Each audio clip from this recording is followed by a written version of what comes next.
Hello, I am John Najarian, and this is Compound Interests. Compound Interests, I get to sit one-on-one with some of the most interesting and exciting people that are in either finance, celebrities in Hollywood, folks that sing, folks that perform, and of course, to this week's broadcast is with Manny Khoshbin. Manny is an entrepreneur extraordinaire, folks. You're not going to believe the story that you're about to hear, because Manny went from absolutely just his family, with the love of that family and his father getting them out of Persia into Turkey, over into the United States, living in a Datsun station wagon. And then, you know, it's like back and forth as he basically goes from success to not failure, but then gets knocked down a few pegs. And then another great success, and again, not failure, but he gets knocked down a few pegs. And the guy stays optimistic the whole time. And that'll come through, I think, in this broadcast. You'll hear what it takes to have that entrepreneurial spirit when you get knocked around, and how you can't quit. You've got to have goals. You got to set time aside for yourself, not just for those goals. And I think Manny does a great job explaining his journey, and I think motivating all of us to be better than we were prior to hearing this story. So give it a listen. Manny Khoshbin. I follow Manny on Instagram, and along with his 1 million+ followers. And I see, you know, this crazy lifestyle. But as you see behind him, folks, that's not a poster. And, you know, this dude is in his garage, which we could all eat off of the floor of that garage, Manny. I feel like I know it because I see you in there all the time. I know how passionate you are about your cars, and I would be too, quite frankly. I mean, my cars, Manny, are both trucks, but I love cars too. Except here in, oh, there go my dogs are going nuts because they hear me talking about cars. My cars, I get flats in them all the time. Even with the run flat tires and things, you know, I had Jaguars, I had Mercedes, I had McLarens. The problem, Manny, is I live in Chicago. We've got potholes everywhere. That's not Beverly Hills. Yeah, it's not Beverly Hills. You're sitting there driving on what looks like a racetrack, you know, where it's smooth and nice, except maybe where the protesters have been. Everything is great. Yeah. Well, luckily I live in Orange County, so I don't have to deal with that mess, you know, on Rodeo Drive and Beverly Hills. But yeah, well, I don't blame you. Thanks for the compliments, John. Thank you. Folks, let Manny talk a little bit, because like I say, I know you're going to love this story. I mean, as most of you know, I'm half Armenian and half Swedish, and I meet this crazy Iranian guy out at SALT, which is Anthony Scaramucci's alternative asset conference. And immediately I recognize him. And as I say, this is a guy that's inspiring. So, I mean, my story, Manny, is my dad's a doctor, and I was lucky to grow up, not so much in a high privileged upbringing, but my dad's a doctor. He was interning, so he didn't have any money really when he was interning, and then doing these surgical residencies and all the rest. But your story is far more interesting, because you're a guy who came to this country literally with nothing. I mean, except the love of your family. And, you know, that means almost everything, but it's not the same as somebody that started with everything, that started on third base. You're a guy that got here and had to grind it out. So tell us a little bit about living in a car. And, like I say, I know the story, but I want the listeners to hear the story about how much your father had to sacrifice, your father and mother, to get you to here. Yes. Well, thank you, John, for the introduction. Well, I'm from Iran, and my dad has 7 brothers, of which 4 of them passed away or got significantly injured from the war, from Iran and Iraq war. And my dad, always, I was his favorite son. I have three other siblings. I have a brother and two sisters, but I was always his favorite. And 2 weeks before my 14th birthday, which I would have become illegal to exit the country because I have to submit to the army. Believe it or not, they draft you at 14. And having seen his brother, died and got injured, he decided 2 weeks before my 14th birthday to just bolt and left the house keys and the store keys to his brother. And with a little over $2,000 left to Turkey. We all left to Turkey, six of us. And he was able to get a visa. We came to America within a month and a half. So we were in Turkey for a month and a half.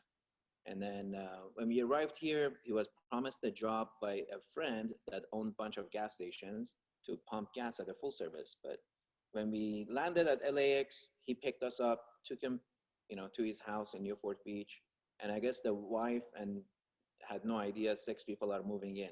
So the same night, we hear them fighting in the kitchen. We're all in one bedroom, one of their bedrooms. And after 2 nights, he walked in and says, "I'm so sorry, I have to ask you guys to leave. There's going to cause me divorce, blah, blah, blah." Long story short, we checked into a motel in Costa Mesa. And within a few days, my dad called the guy back, says, "Look, I'm going to be running out of money. I counted on this job. Not only you didn't give me the job, you kicked me out of your house." And he suggested, buying one of these cars he sells off of his gas station lot to kind of temporarily move into a car. So it was just desperate times calls for desperate measures. And my sister at the time was 6 months old. So it was, you can imagine the stress my mother was going on there. And of course, I'm getting the majority of the pressure because I know everybody's sacrificing because of me, right? Long story short, we moved to a 1972 Datsun station wagon, 510 wagon. For a little over a month, my dad was able to obtain a job and get, within 2 weeks, use the paycheck to check into a 2-bedroom apartment in Costa Mesa. And those periods were pretty rough, and somehow I don't have a lot of memory from it because I think subconsciously I want to block it because it was just a lot of suffering. I remember eating bananas every day, and we used to park in the Stater Brothers parking lot, it's a grocery store parking lot, and we had to move the car every time security came by. But we used to eat bananas because it was the cheapest source of food. But I took all that, desperation, suffering into motivation to succeed, and I wanted to be financially free and pay back my parents for all the suffering they did. So I was very eager to make money. So my first job at age 14, once we moved into the 2-bedroom apartment, I realized every time I take out the trash, there is stuff people leave by the trash can that's fairly in good shape, sometimes a toaster, TV, radio, sometimes even a dining table with 4 chairs. And I told my brother, says, "Hey, this looks good." So that's how we kind of furnished our apartment. And after a while, I keep bringing back, and then the patio of an apartment was full of stuff. And a block away was Orange Coast College, which we used to go to the swap meet on weekends to buy stuff for the house, me and my mom. And then I realized, hey, I got all this stuff I've been taking from the dumpsters. We can bring it, haul it across the street and sell it. So for 2 years, that was my first job, taking stuff people left by dumpsters and sell them at the swap meet. And was making, $100 or $100 a week, which was a lot of money when you don't have any money, right? Mm-hmm. And then at age 16, when I was legally authorized to work in the US, I got my first job at Kmart, mopping the stockroom floors, collecting shopping carts. But I knew that was always a stepping stone. My dream was, to own a sports car, a big mansion, and make sure my dad and mom are retired, whatever, And so I was always a stepping stone. I get the Sunday's newspaper, even though I was working at Kmart. I was looking at the job opportunity section for a better, higher stepping stone. Finally found a company that was, forgot the name, I think it was WWI, Worldwide Wholesale Industry, something like that. They sold door-to-door product like knife sets, nuts, candies, whatever. It was a multi-level marketing. So it said you can earn $500 a week. At the time, I was making $100 a week at Kmart. And I'm like, wow, that's 5 times more than, I'm making now. So I called them, and sure enough, they said, yep, we give you these products. You get your own team, whatever they sell, you get this much percentage. It was an MLM. After 3 months, I was the top salesman at the company. And that was at the time selling nuts, pistachios, cashews, trail mix, jujubes, all kinds of small 8-ounce bags of nuts and candy. So 3 months into it, I'm a top salesman. I'm shopping with my dad at Price Club. And I do a quick math on the candy aisle and nut aisle. I'm like, wait a minute. These guys are selling me half a pound of jujubes, for $2.50. And I can buy the whole pound for $2.50. That's like more than double. So I already had my sales routes, customers, and I already knew, who's buying. Every week I had, certain routes I would take. So I went home, I did some more math, and then I told my dad, I think I'm gonna open my own business. I was 18 at the time. I opened my own business. I went to secure a small little office in Stanton, California. And the landlord says, oh, we need you to, have a co-signer. You don't have any experience. You're 18 years old. So my dad co-signed for me. I opened a small little warehouse with an office in the front. And that was my first business at 18. It was called Unlimited Wholesale Products. So I went to Price Club, picked up 2 pallets of candies, jujubes, trail mix. I bought a little sealer and some 8-inch polyester bags, and my dad printed the labels for me off his PC from Radio Shack. And off the business. And I had the same customers. Now I was making more than double because my cost of goods went down, by 50%. I had 5 employees within 8 months, and I was making, 10,000 a month, 5,000, 8,000, 10,000 a month.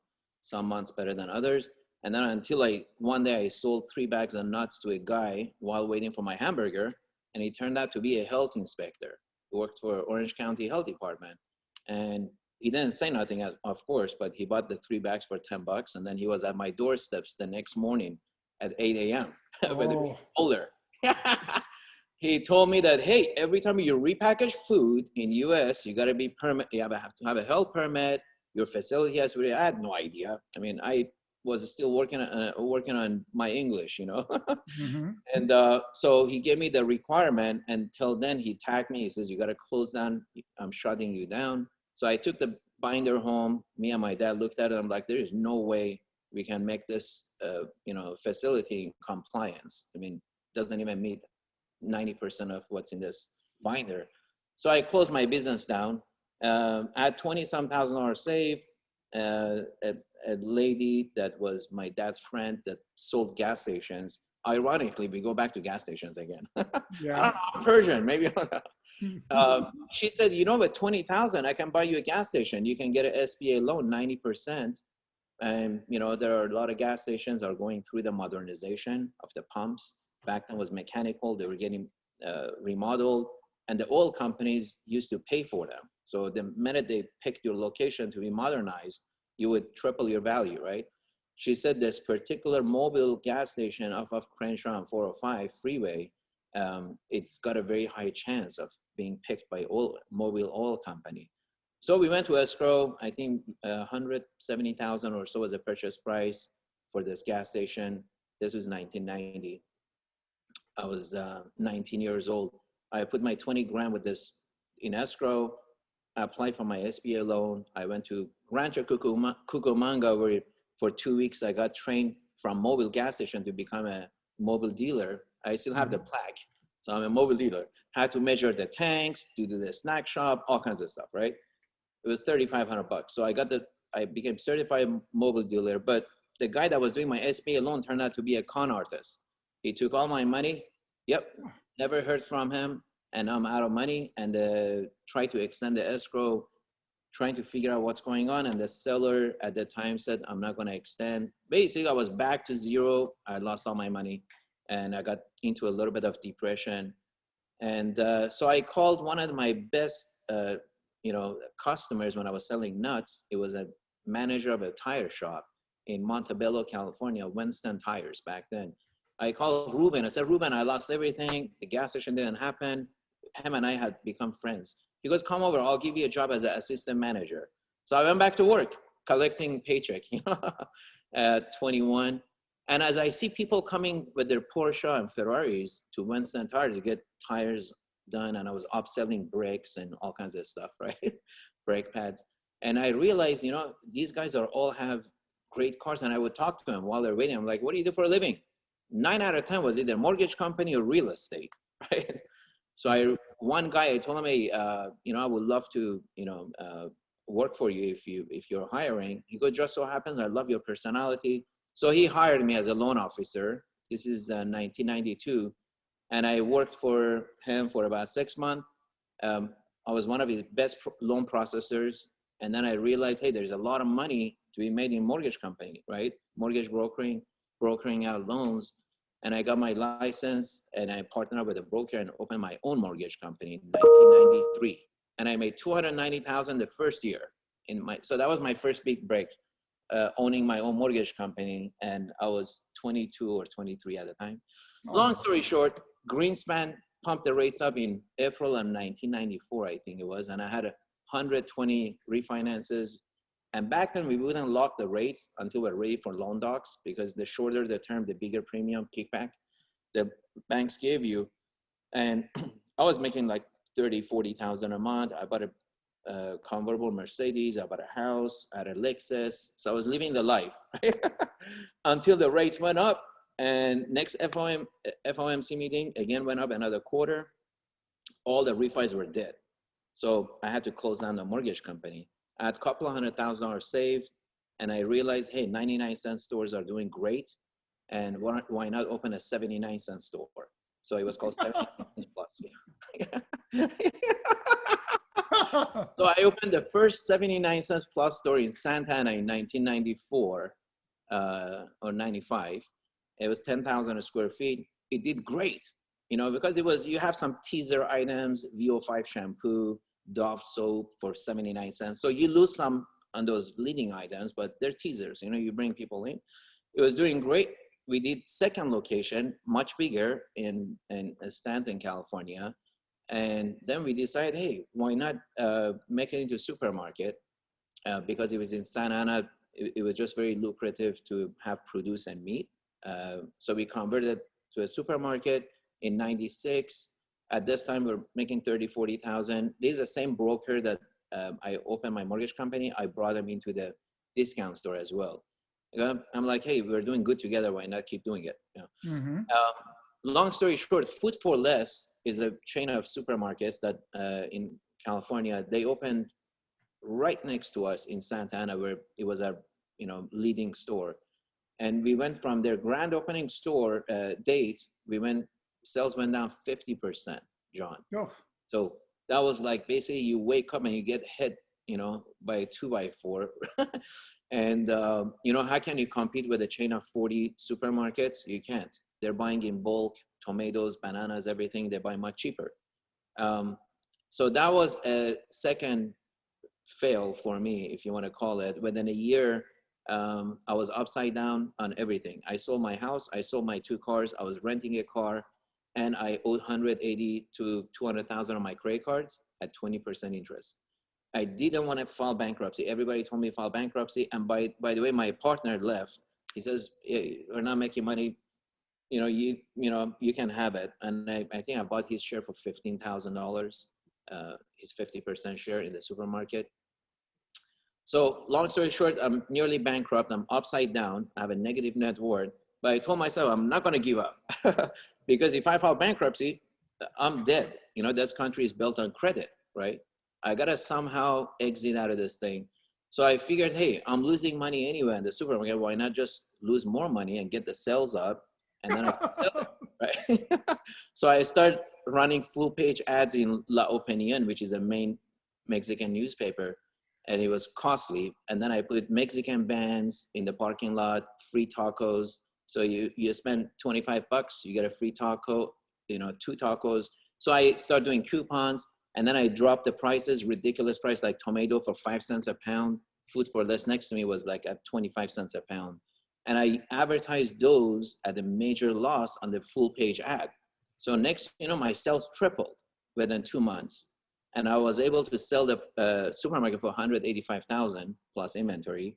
And so after I paid the vendors, I was still negative net worth. I had a $181,000 check from escrow, and I owed 200 of my credit cards. So this is the part you're gonna like. I took that money. This is December 1998.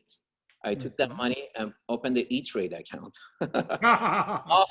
all my friends are making money. They're buying Brocade Communications, CMGI, AOL, E-Trade. Every 3 months, they announce earnings, 3-for-1, a stock split. You remember those days? Oh, yeah. So I put the 180,000, all of it in an account. And I start buying options and stocks on AOL, E-Trade, Brocade Communications, CMGI, all the high flyers. And by September 1999, I tripled the money at close to 700 grand. I took the money out. I left $80,000 in there. All my friends told me, you're an idiot, you're crazy. If you keep it, it's gonna be millions and blah, blah, blah. I'm like, look, I've got my ass handed to me twice already. Since I came here, this is too good to be true. I wanna just, if it's gonna keep going, skyrocketing, I can start with this 80,000 again, right? Just leave it in there. So I took some money off the table, most of it. And during this whole time when I had the supermarket, my landlord was an older Jewish gentleman that owned a very big portfolio of real estate. And he saw me struggle for 2 years. And he really liked me. He goes, when you get out of the supermarket business, you sell it or you close it down, come see me. I'd love to help you get in real estate because you remind me of me when I was young. Mm-hmm. His name was Mr. Dave Williams. Long story short, when I took the money out of the stock market, the first person I called was Mr. Dave Williams. I said, Mr. Williams, I'm ready. So he sent me his top 2 brokers that sourced deals for him.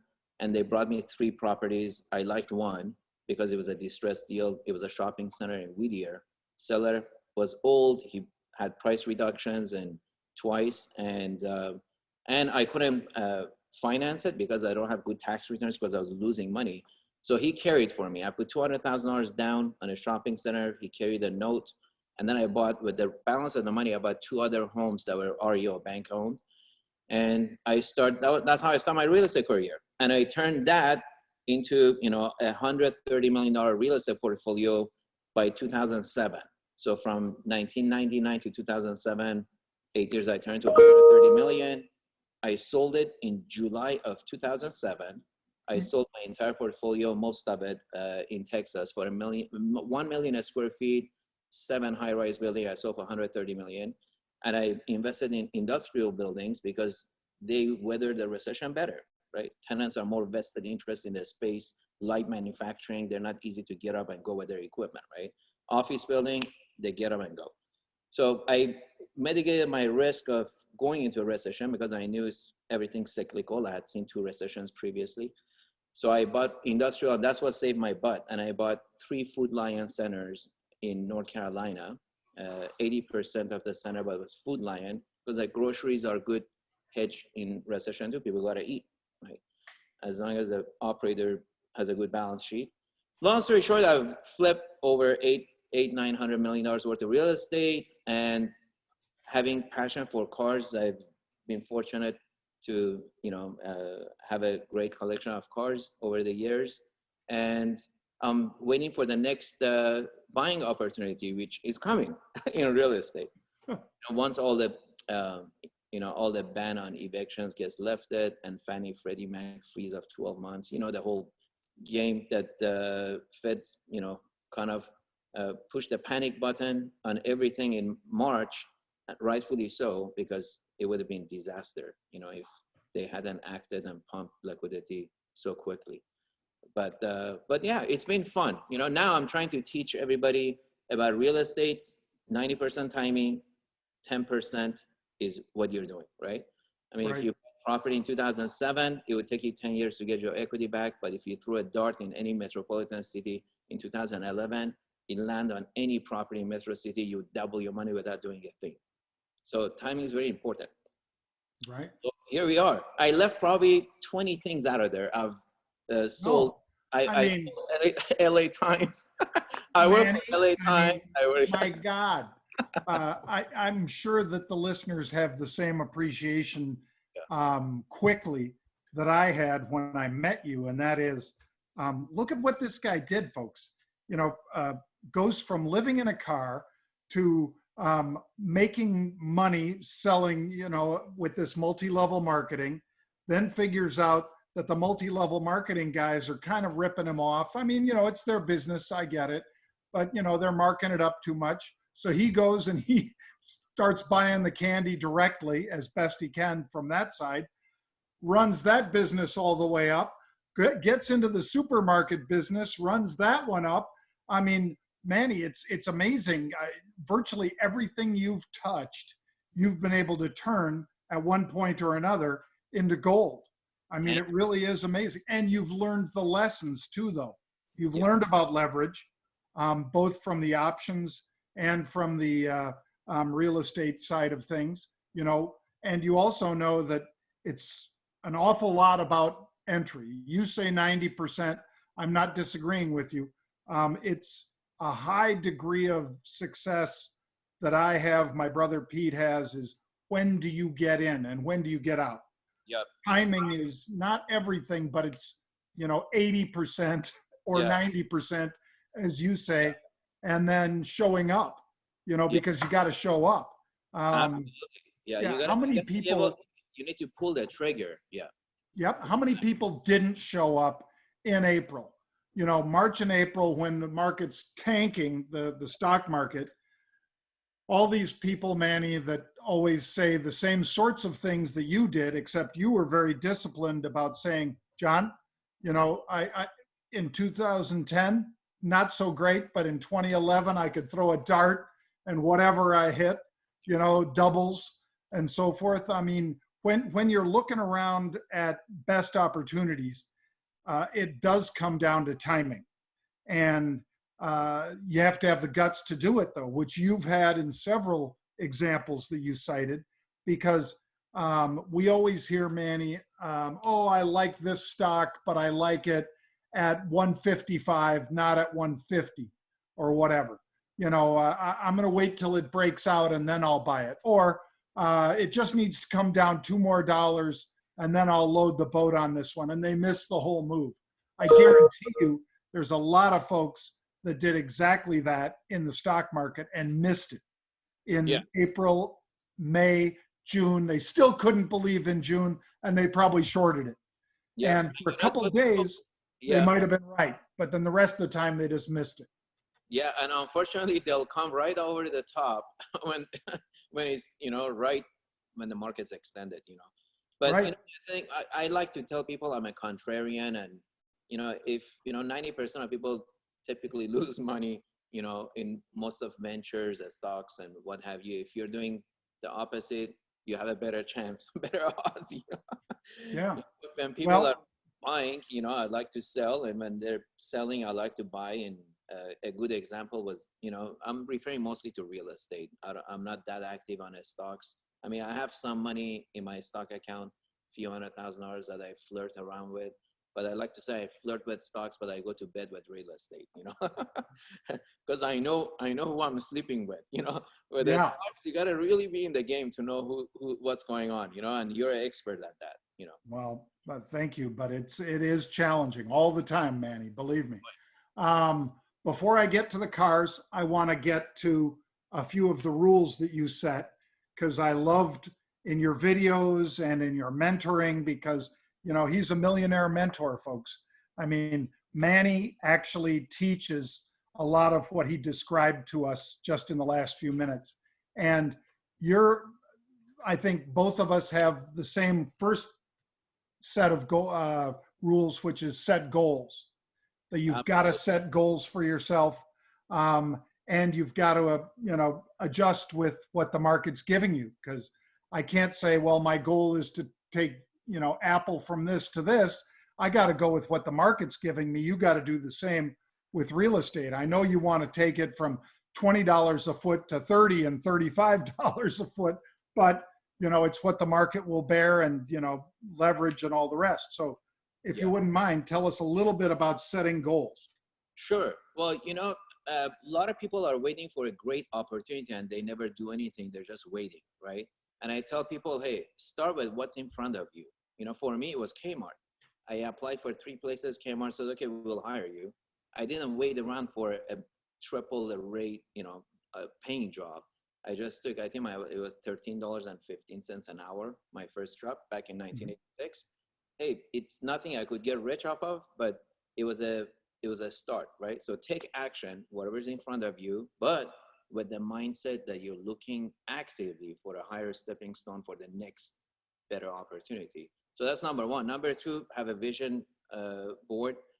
I had my vision board. I wrote when I was young. It was a big mansion. I wanted to have 3-car garage. I have a much bigger garage now. So always have setting goals is kind of like a roadmap. You can't go from here to New York with your headlights off, right? You gotta have some vision, even if it's 10 feet in front of you. So short-term goals are those 10 feet visibility. Long-term goals are, your 10, 15, 20-year vision. But having those and constantly writing your goals every week, every day, and crossing them off, being productive is extremely critical to becoming successful. Otherwise, Also, yeah, I know you're big on this, Manny, and like I say, you got to follow him on Instagram, folks, and check this out. But you're also big about time management, and yeah, so am I, because I know, Manny, that if I don't get up, before the sun and start getting my workout in, that I'll find an excuse not to do it. And 100. yet I see you doing it all the time. I see you, posting videos, whether you're boxing or whether you're lifting or whether you're doing pull-ups, all of that stuff. Yeah. But you've got to have good time management. And for some people, maybe you can't work out first thing in the morning. I get it, but you got to manage your time so that you can fit all of this stuff in to hit these goals, right, Manny? 100%. And probably the biggest challenge is managing your time, especially when you have 2 kids. And so it's critical you get up early to get a head start. I get up usually anywhere between 4 and 5 a.m. and I respond to all my emails and issues that are on table for that week. I have properties in 4 different states, a few hundred tenants. So there is always issues, right? And if it's very urgent, I flag it so I can read it, when I wake up the next day. So I get a 2 to 3 hours head start, and then I work out at 7 a.m., 7:15 to be exact, like clockwork. And exercising, I would say, is an absolute must for everybody, because you're not trying to be a bodybuilder, but it's for mind conditioning, to keep your mind sharp, especially when we get older. Yeah. It's super, super key to keep you motivated as well, because, it just, when you see improvements in your body, gives you more confidence. And when I came here, I was a skinny little boy, but, my best investments were 2 dumbbells I bought for 50 cents at the swap meet. And I used to have those in the patio of our apartment. I used to, work out with those 2 dumbbells every day. So, exercise is super key, to kind of build your confidence. And a lot of people obviously naturally get depressed when you have setbacks in life, but you got to think of yourself as a warrior, Right. work with your body, crush your goals, and even do bigger goals. Never give up. That's, what I tell people. Yeah. Right. Well, and this goes to another of the things that I hear you talk about a lot, Manny, which is, staying positive. I'm sure that first one, when that guy shut you down, that health inspector, Yeah. when he shuts you down, that's heartbreaking, that's difficult. And then when that guy ripped you off, from the small business loans, and, none of us are going to be positive about that, but you can't let it linger. In other words, the best people around, whether it's you in real estate, whether it's Warren Buffett in stocks, things happen that you didn't see. And all of a sudden you got to react to it. And you're not going to be happy when it doesn't work. I guarantee you, Warren Buffett was pissed when he had to sell those airlines down as hard as he had to sell them. I guarantee he was pissed when he had to sell out of IBM, but it's his discipline.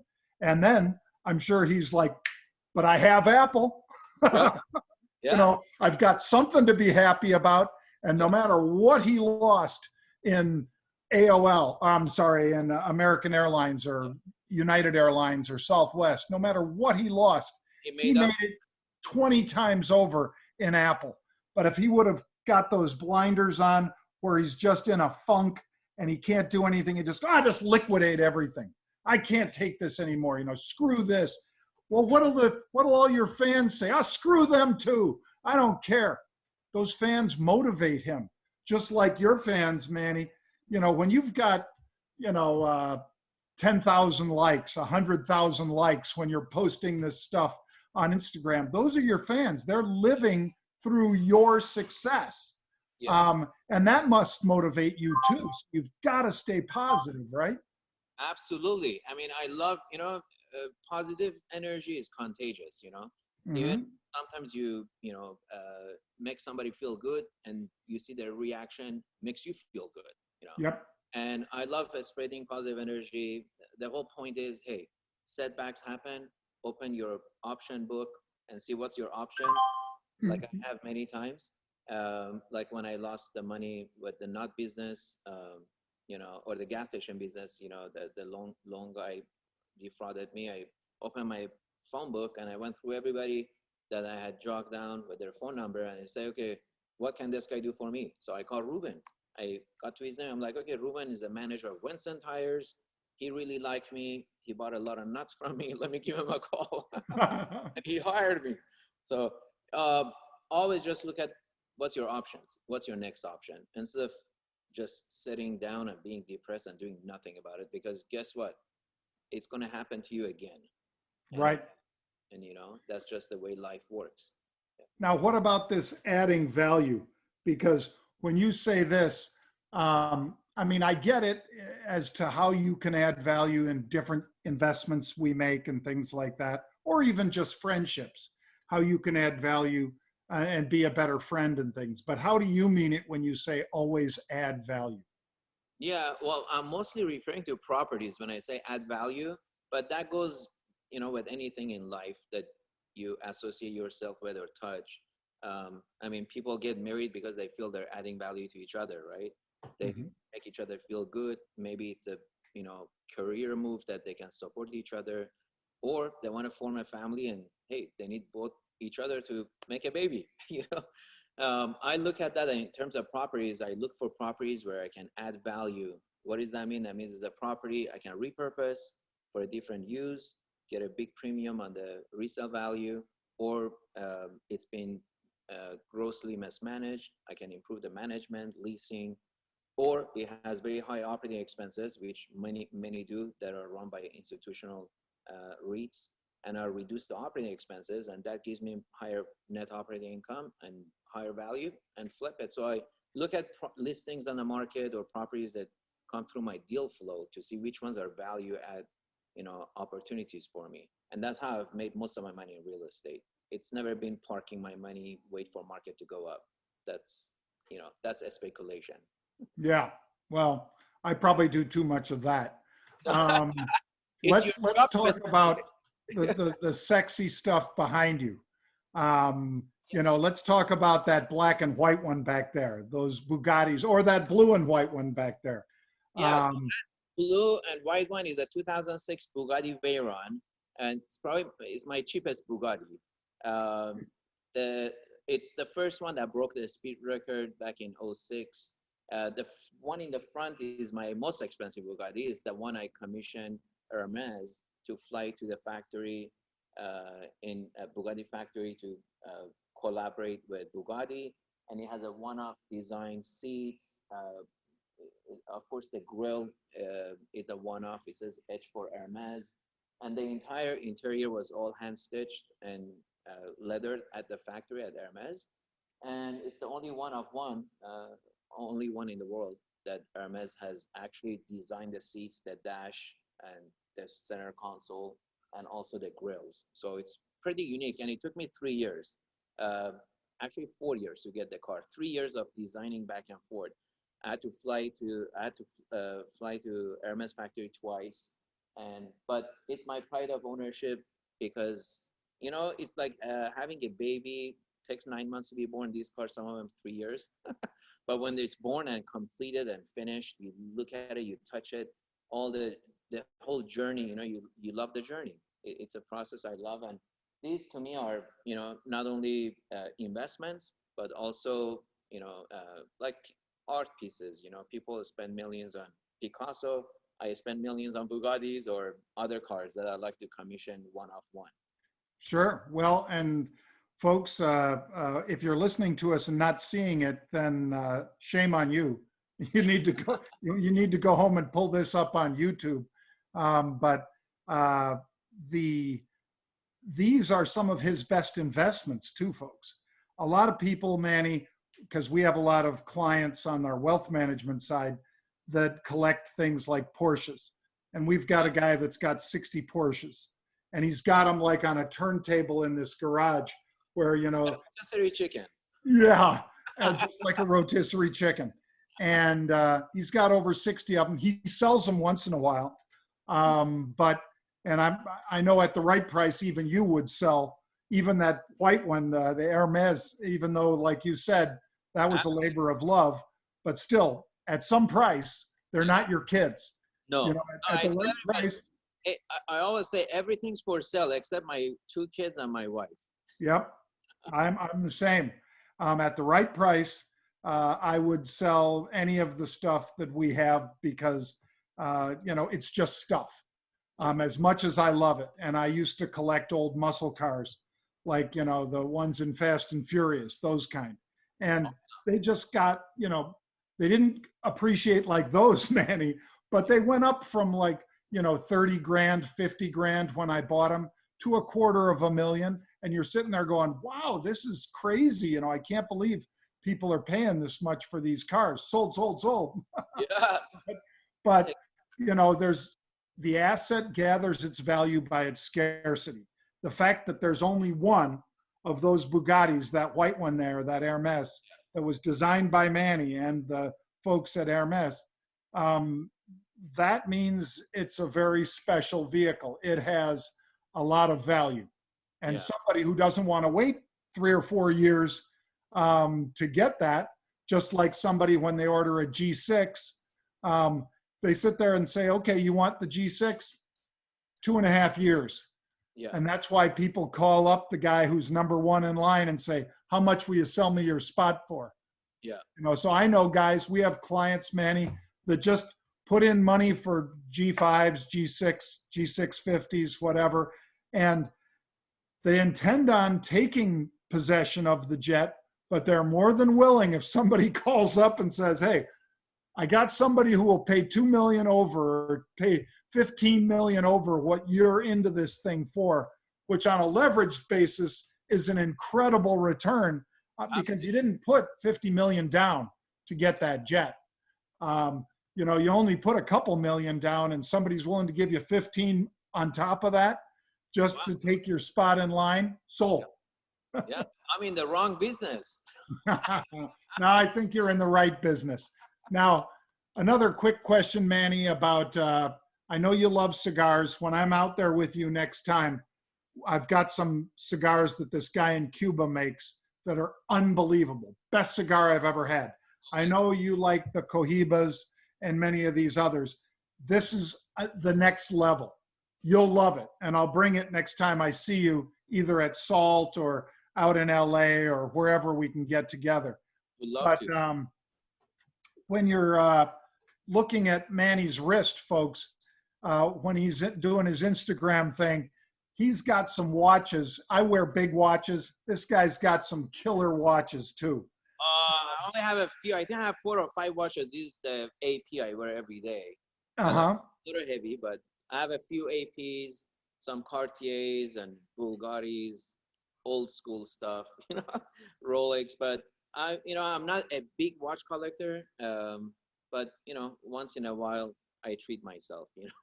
Yeah, well, and that's the difference too, is that I think, without even saying it, Manny, we both know that, yeah, certain watches can appreciate, your rose gold AP maybe and things like that, and even some of the Rolexes, but for the most part, they don't appreciate like those things sitting behind you Oh, back there. I no, mean, I'm excited because my first Hermes car was the Pagani in 2016, which is back there. You can't really see it. I wish I could, but it's my well, that's all right. yeah. So and then my second car was the Bugatti, and then now I have a third car that is going to be delivered in a couple of months. I flew Hermes team to McLaren in Woking, England, and they've designed it. It's taken 2 years, but it's finally over, and it's getting its final touches on the car. And that's going to be the three-seater McLaren. It's the replacement of the F1. You know, the McLaren F1 that they sell for 20 some million bucks. And they're only making 106, and mine's the only one that's Hermes edition with one-off engine cover, all with H emblem, and interior is all one-off. So similar to what I did with the Bugatti, I done with the McLaren. That's probably going to be my most expensive car, and that's the most exciting car as well because you'll be sitting in the center of the street. It's a center seat driver and does 250 miles an hour plus. So imagine that. So I think I saw you. I think I saw a video of you. It was like a not yours, but the one that they showed you. I think you came up to it, and I think it was like a deep blue, yeah, or yeah, something like that. it's called Abyss Blue, which is the Hermes color, and the interior they're using aged leather, brown leather. It's kind of like the old horse saddles they used to make 100 years ago. So it's kind of bringing modern and vintage together. It's going to be neat. When you have Hermes, a company that's been around for 180 years plus, decides to work with you, you don't have that much options of dictating what you want. You know, they're very adamant about what they're going to put their name on, and Mm-hmm. so I kind of give up on directing them on colors. They picked blue, and the inside they want to do vintage. So we'll see what happens. You know, when it comes. It's like a little box of chocolate when it comes. You don't know what you get. That's right. That's right. Like Forrest Gump said, life Yeah, is like a box of chocolates. yeah. Well, Manny, it's a pleasure. I look forward to seeing you again face to face. I'm sorry that Salt didn't happen this year. They had to do it virtually, of course, our friend Scaramouche. But I look forward to seeing you out in LA. I think it'll be not too long before we get together again. And I really appreciate you coming on and sharing the stories with us today. So thank you. It was my pleasure, John. And make sure you keep those cigars in a nice humidifier so we can smoke them. I will. I will, because I know you've got that special place, just your cigar room. Yes, Not, Cubano room. We'll go to Cubano room, my cigar lounge on the water in Newport Beach. that sounds like the place we need to do it. So we'll do that. Thank Great, you, Manny. great talking to you, my friend. Okay. I appreciate it, sir.